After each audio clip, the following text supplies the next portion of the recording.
Jumpa lagi di channel Kerot Susu. Novel Dr. Genius Fang Qiu. Bab 467. Dalam keadaan itu, Fang Qiu tidak perlu mengambil tindakan apapun. Keluarga Ling akan hancur pada saat itu. Dengan gerutuan, Fang Qiu berkata, mereka hanya menggali kuburan mereka sendiri. Mereka datang pada waktu yang tepat. Di ujung lain telepon, He Gaoming terkejut dan berkata, apa? Tuan, apa yang Anda maksud dengan itu? Fang Qiu berkata langsung, maksudku, rumor itu nyata. Saya memang memiliki metode rahasia untuk mendeteksi surga dan bumi harta. Bantu saya memberitahu mereka jika ada yang mau metode saya, datang dan dapatkan sendiri. He Gaoming terkejut. Tuan, apakah Anda benar-benar memilikinya? Fang Qiu mengangguk. Iya. He Gaoming ragu-ragu. Tapi, jika kamu benar-benar mengatakannya, bukankah itu akan menjadi terlalu agresif? Fang Qiu menggelengkan kepalanya dengan acuh tak acuh dan berkata, tidak apa-apa. Yang saya butuhkan hanyalah efek ini. Adapun Fang Qiu, metode balas dendam oleh keluarga Ling ini tidak hanya tidak menghalangi atau melukainya sedikit pun, tetapi juga sangat membantunya. Yang paling dibutuhkannya saat ini adalah pertempuran. Dia hanya punya 1 tahun tersisa. Setelah 1 tahun, ia harus mendapatkan 2 bunga di dantiannya. Untuk mencapai level ini, dia harus bertarung tanpa henti. He Gaoming berkata dengan masam, kamu, jika kamu benar-benar melakukan ini, maka aku tidak berani mengatakan aku muridmu. Jika orang-orang jahat tahu tentang itu, mereka pasti akan membawa saya untuk mengancam Anda. Akankah Anda memberi mereka metode rahasia untuk memperdagangkan demi keselamatan saya? Fang Qiu menjawab, tentu saja tidak. He Gaoming benar-benar terdiam saat mendengar itu. Setelah menutup telepon, Fang Qiu kembali ke hotel dengan Earth Tracer. Dia tidak berniat mengambil bunga 1 daun untuk dilelang. Ngomong-ngomong, keluarga Ling telah memberinya kompensasi 30 juta, jadi dia tidak kekurangan uang sekarang. Apalagi, 46 Earth Tracer tidak akan menjual banyak uang di lelang. Yang paling penting adalah bahwa harta bumi ini memiliki peringkat rendah tetapi memiliki energi yang lembut. Fang Qiu bisa menggunakannya untuk memperkuat tubuh ayah dan ibunya dan menghilangkan penyakit tersembunyi pada mereka. Adapun Jiang Miaoyu, dia akan membantunya nanti ketika dia menemukan yang lain. Bagaimanapun, dia masih muda dan tidak memiliki penyakit apapun. Fang Qiu bergegas kembali. Setelah memasuki kota, Fang Qiu naik taksi langsung dan kembali ke hotel untuk mulai berkemas, bersiap untuk kembali ke Jiangjing. Kali ini dia datang ke Ganzhou hanya untuk merekam episode ketiga dari pertunjukan. Sedangkan untuk episode keempat, aturan tidak akan diumumkan sampai 3 hari kemudian. Waktu perekaman berikutnya dijadwalkan untuk Senin depan, sama seperti waktu ini. Di kota Jiangjing, menyelesaikan panggilan dengan Fang Qiu, He Gaoming segera menggunakan teleponnya untuk masuk ke akun pria misterius itu di forum Wulin. Pada saat ini, semua orang di forum sedang berdiskusi dengan intens. Betulkah John Du memiliki metode rahasia untuk mendeteksi harta karun surga dan bumi? Jika ada metode rahasia seperti itu akan bagus. Ya, jika John Du mau menjual, saya akan membelinya berapapun harganya. Bagaimana mungkin dia menjual metode rahasia ini? Tidak mungkin. Jika John Du benar-benar memiliki metode rahasia ini, mengapa dia pergi ke pelelangan dan membayar banyak uang untuk Heaven Treasure? Baginya, surga harta seharusnya tidak berharga karena dia bisa menemukan banyak. Ini sangat aneh. Meskipun John Du telah menjual banyak bumi harta karun, dia tidak pernah menjual surga harta karun. Apakah berita ini nyata atau tidak? Membaca beberapa komentar di forum, He Gaoming tertawa lagi dengan masam karena berita ini telah menyebabkan kegemparan di forum. Ketika menelusuri posting dan komentar ini, ia terutama melihat ide dari orang-orang yang terlibat dalam diskusi dan menemukan bahwa sebagian besar dari orang-orang ini adalah praktisi seni bela diri, hanya beberapa dari mereka yang merupakan pemimpin bela diri. Namun, ini tidak membuat He Gaoming merasa lega. Sebaliknya, dia merasa semakin stres. Dia tahu bahwa para ahli super itu pasti telah menerima berita pada saat ini, tetapi tidak ada yang maju untuk bertanya dan mendiskusikan sebab mereka tidak ingin mempermalukan diri mereka sendiri. Di beberapa tempat mereka tidak bisa melihat, orang-orang ini memperhatikan dengan amah. Apakah kita benar-benar harus melakukan itu? Ketika memikirkan apa yang dikatakan tuannya di telepon, He Gaoming merasa seperti sedang melakukan sesuatu yang sangat bodoh, seolah-olah memegang pistol di kepalanya. Mengetahui bahwa pistol itu dimuat, dia masih harus menembak dirinya sendiri. Ini bukan hanya urusan mereka sendiri tetapi melibatkan seluruh dunia seni bela diri. Begitu pos dikirim, pria misterius itu akan segera menjadi target seluruh Wulin, dan sebagai muridnya, dia pasti akan terlibat. Dia bahkan tidak berani berpikir betapa gilanya masalah ini dan betapa mengerikan konsekuensinya. Posting atau tidak? He Gaoming mengklik untuk masuk ke halaman pengeditan pos. Ragu untuk waktu yang lama, He Gaoming akhirnya membuat keputusan. Aduh, lagi pula, semua orang tahu tentang itu. Dengan temperamen tuanku, bahkan jika aku tidak mengirimkannya, dia pasti akan mengirimkannya sendiri. Pada saat itu, saya tidak hanya akan menghadapi niat buruk orang-orang dari seluruh Wulin tetapi tuan saya juga akan meninggalkan saya. Jika saya mempostingnya, setidaknya saya dapat terus bertahan dengan tuan saya. Selain itu, aku tidak pernah mengalami kesulitan apapun sejak aku menjadi muridnya. Karena tuanku memintaku untuk melakukan ini, dia harus memiliki pertimbangannya sendiri. Baik, betul. Yah, itu hanya dunia seni bela diri nasional. Bahkan Wulin Mongolia luar telah dihancurkan oleh tuanku. Bagaimana lagi yang bisa dilakukan orang-orang di Wulin ini terhadap tuanku dan aku? Seolah-olah dia sedang menghipnotis dirinya sendiri, He Gaoming mulai mengetik setelah mengucapkan beberapa kata untuk menguatkan dirinya. Dia dengan cepat mengetuk telepon dengan kedua tangan dan segera selesai mengedit posting. Mau metode rahasianya? Aku memilikinya. Seperti biasa, He Gaoming masih membuat judul posting itu cukup kuat. Hanya ada satu kalimat di pos. Ya, aku punya metode rahasia untuk mendeteksi harta karun surga dan bumi. Jika Anda menginginkannya, datang dan dapatkan sendiri. Konten itu jauh lebih agresif daripada judulnya. Dia mempostingnya dan kemudian segera lockout. Dia perlu menenangkan dirinya. Kemudian dia kembali ke forum untuk melihat apa yang disebabkan oleh postingan setelah dia bisa menenangkan diri. Di forum, itu menyebabkan keributan segera setelah posting muncul. Tidak hanya orang-orang di forum Wulin, tetapi semua orang di dunia seni bela diri yang asli terkejut. Ini berbeda dengan peristiwa yang terjadi sebelumnya. Apapun yang terjadi di masa lalu terbatas pada area tertentu atau di antara beberapa keluarga, tetapi kali ini sama sekali berbeda. Semua orang di Wulin terkejut.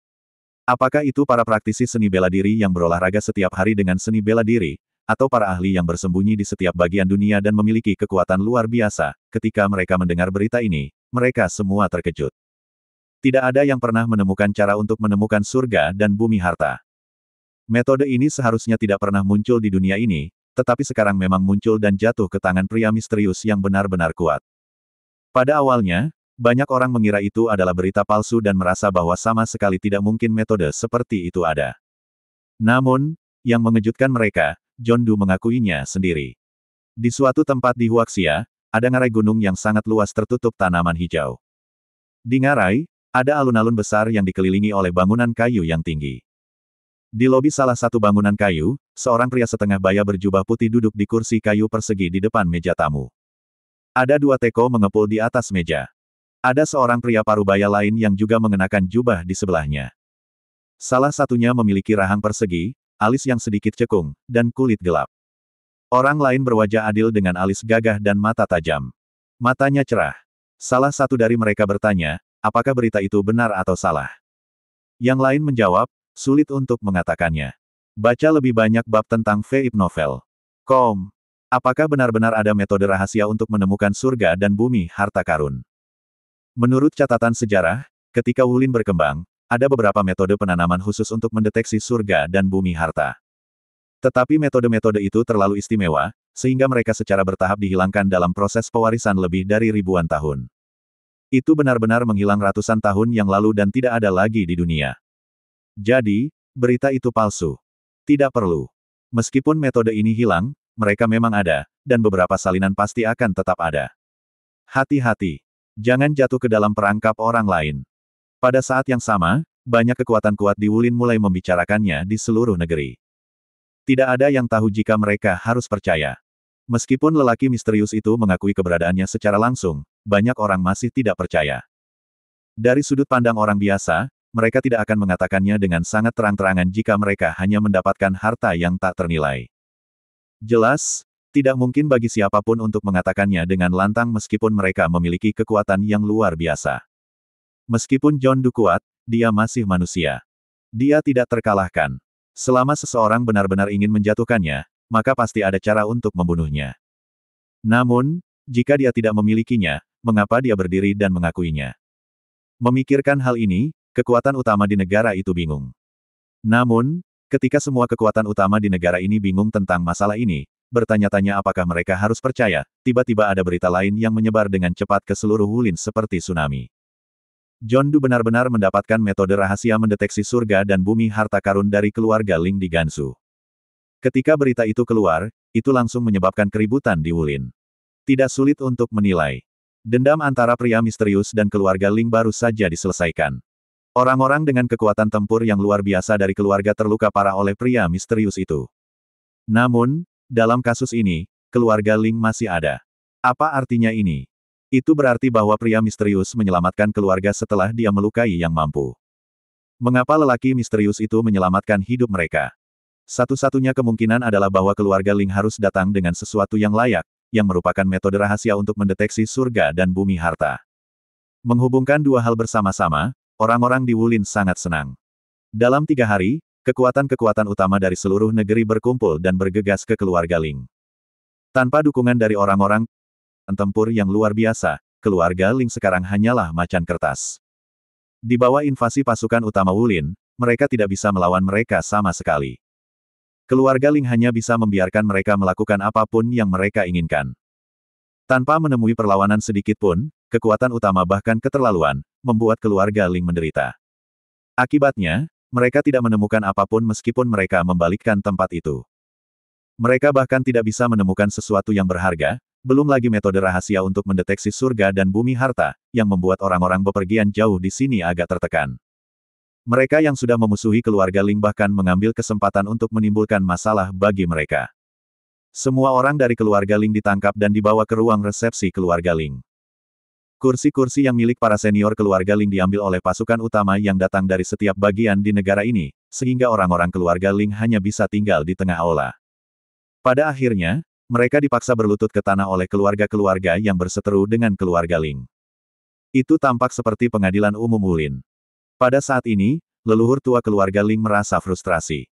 Dia membocorkan berita bahwa John Doe mendapatkan metode rahasia, tetapi dia tidak berharap bahwa akhirnya akan hancurkan keluarganya.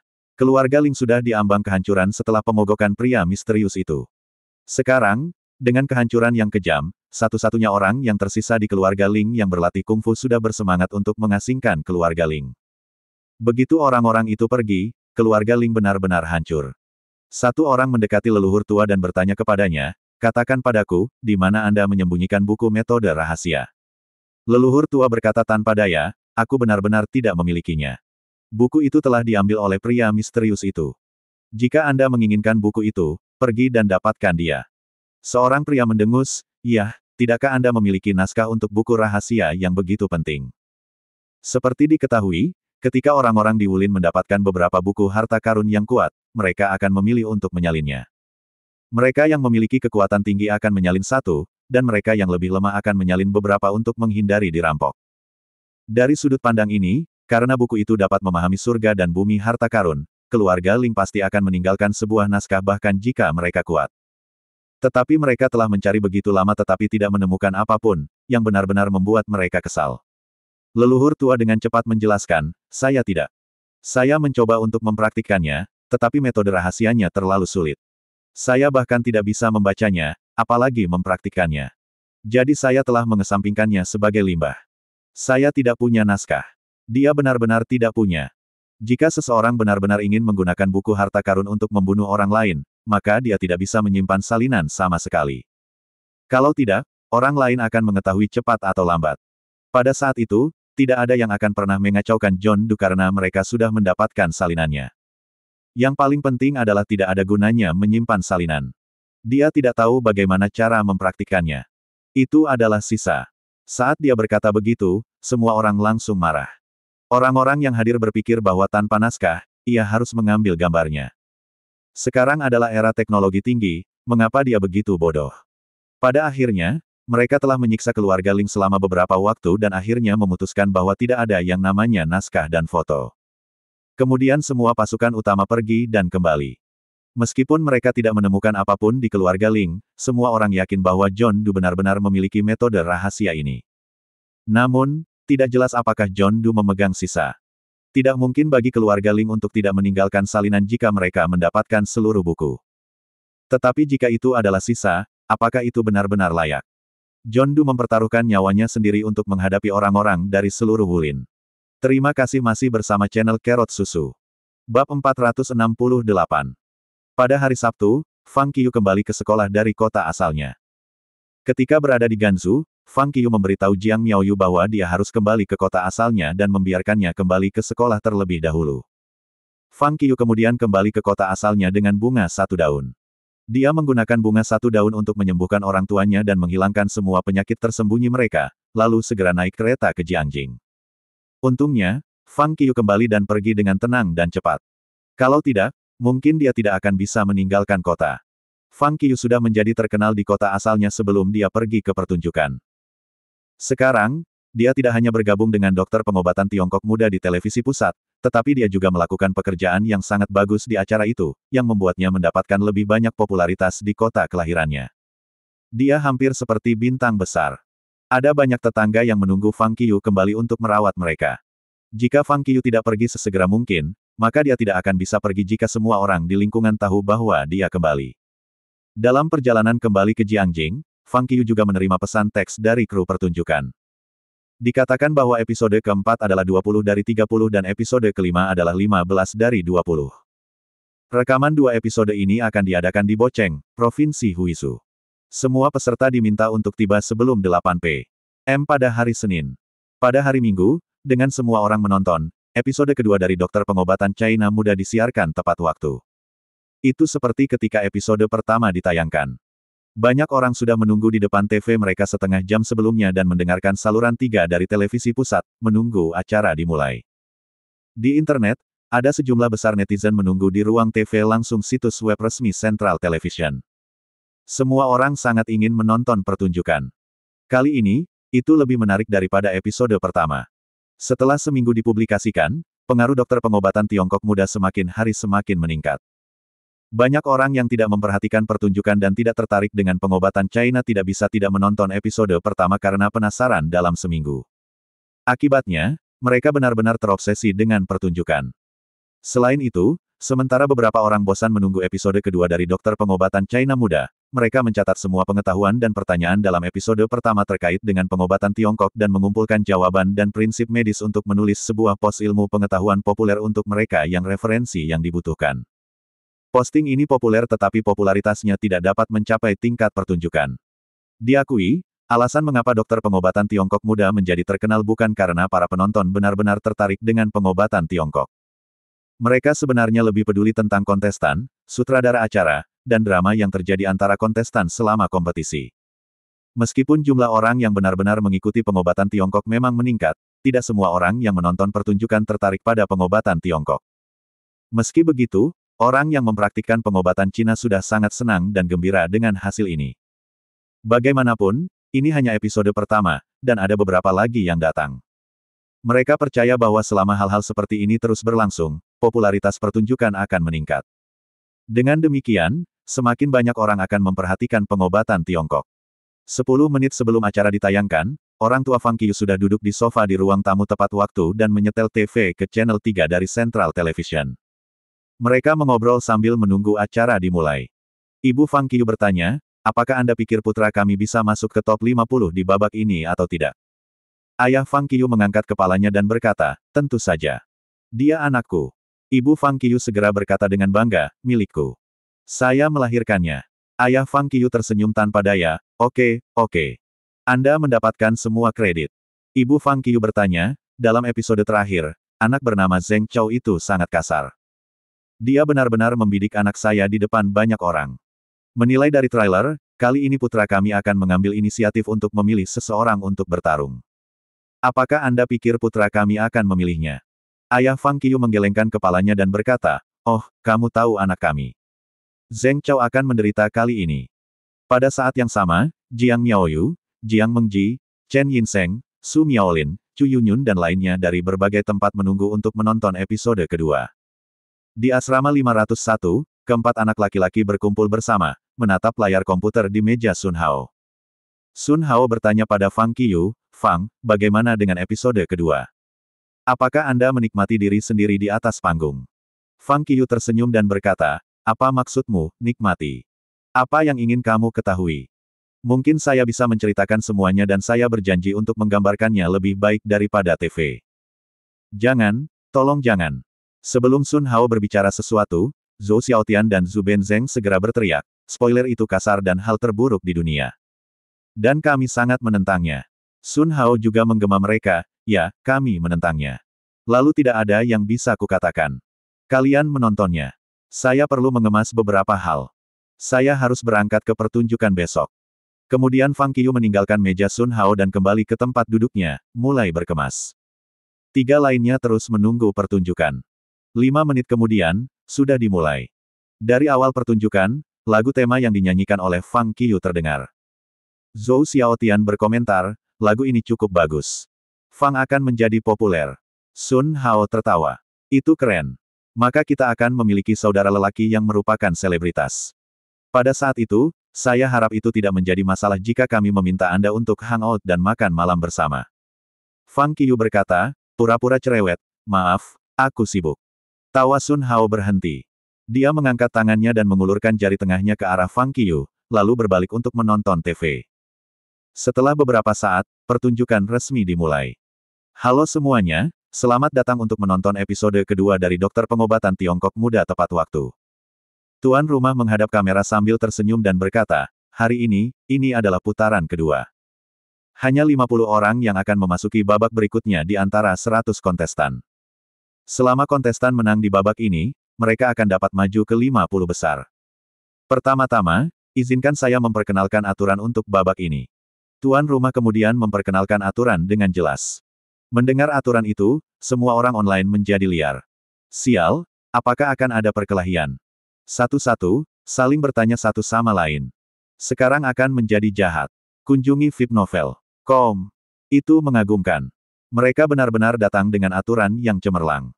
Ini hanya untuk membiarkan pesaing saling menghilangkan. Layak untuk ketenaran televisi sentral. Ini kenyataan. Peraturannya jauh lebih baik daripada pertunjukan bakat di mana para kontestan hanya menyajikan hidup mereka yang menyedihkan kepada penonton. Beberapa omong kosong terus terjadi di acara-acara itu, seperti sesuatu yang buruk terjadi pada keluarga mereka atau mereka tumbuh dalam keluarga yang tragis atau beberapa orang tidak bisa menahan tangisan dengan keras karena rekan satu tim mereka dihilangkan. Ini adalah kompetisi yang sebenarnya. Setiap orang harus berjuang untuk diri mereka sendiri. Bahkan ibu dan ayah Fang Qiyu terkejut dengan aturan babak ini, apalagi para pengguna internet. Namun, mereka memiliki keyakinan pada Fang Qiyu. Di TV, pembawa acara berjalan menuju area penjawab sambil tersenyum. Sebelum pertunjukan dimulai secara resmi, saya akan mewawancarai beberapa kontestan terlebih dahulu. Pada saat ini, kamera menyapu wajah setiap kontestan dan akhirnya berhenti pada Fang Qiyu. Pada saat yang sama, tuan rumah kebetulan berhenti di sebelah Fang Qiyu. Langkah ini telah mengurangi perasaan bahwa tuan rumah sengaja pergi untuk mewawancarai Fang Qiyu saat mereka merekam pada waktu itu. Tuan rumah bertanya, Fang Qiyu.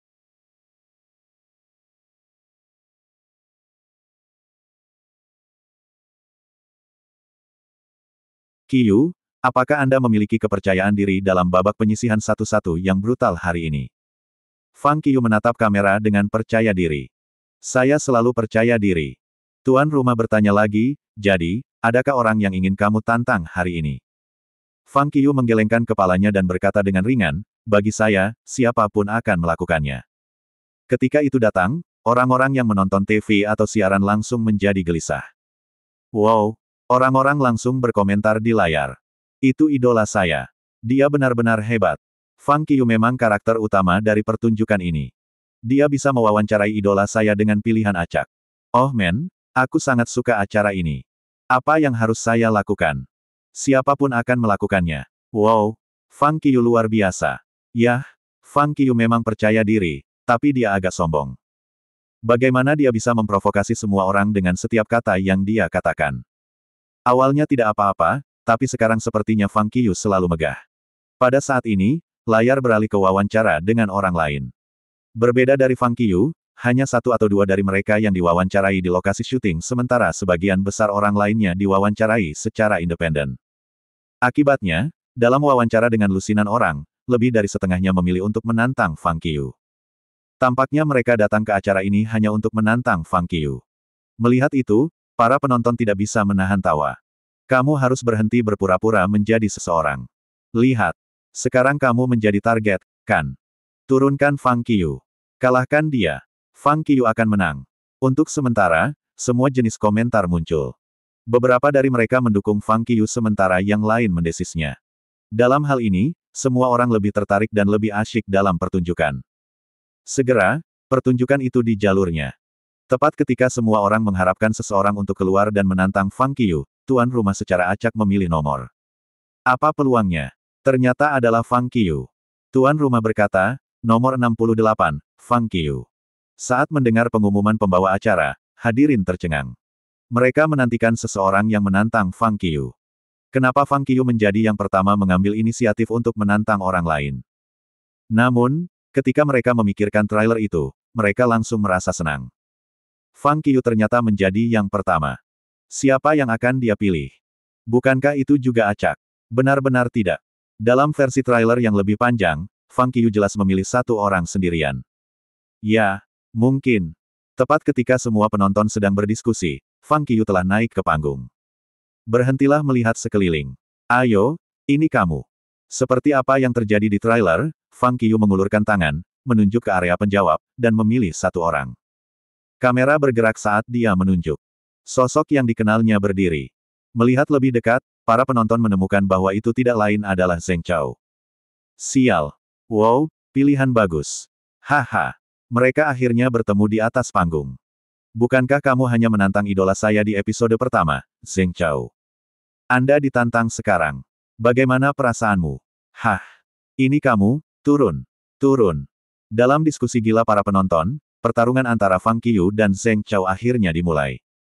Performa Fang Qiu, seperti biasa, sangat mengesankan.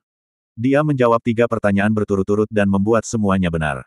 Ketika berbalik ke Fang Qiu yang memberikan pertanyaannya, wajah Zheng Chao berubah begitu dia mendengar pertanyaan itu. Melihat itu, penonton yang mendukung Fang Qiu tiba-tiba menjadi liar. Bahkan mereka yang tidak mendukung Fang Qiu sangat bersemangat. Lagi pula, mereka tidak mendukung Zheng Chao. Pada episode pertama, Zheng Chao sengaja menargetkan Fang Qiu, yang menyebabkan banyak orang jijik. Melihatnya ditantang oleh Fang Qiu, semua orang merasa sangat lega dan bersemangat. Akhirnya, Zheng Chao mendapatkan satu jawaban yang benar dan salah menjawab 2 pertanyaan. Wajahnya menjadi pucat, dan dia memasuki zona eliminasi dengan frustrasi.